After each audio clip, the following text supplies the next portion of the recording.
Welcome to Penrose Learning, where we make understanding easy.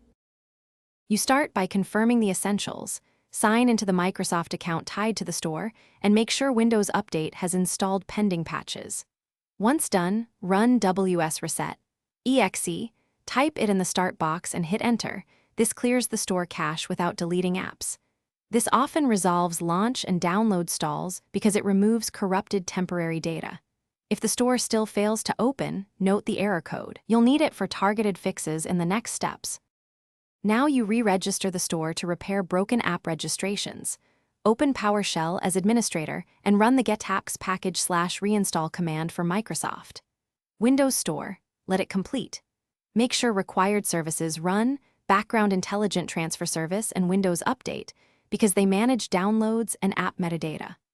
Also, disable any proxy or VPN temporarily, since those can block store authentication and content delivery. After these steps, restart. Finish by using the built-in app tools.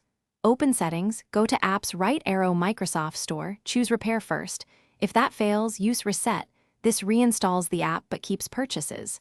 Then run the Windows Store Apps Troubleshooter from Settings to auto-fix permissions and network problems.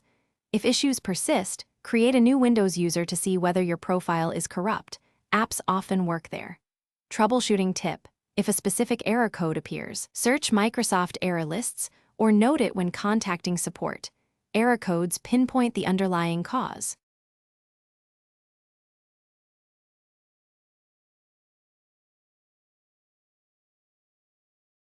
Thanks for watching. If this was helpful, leave a like and consider subscribing. See you next time.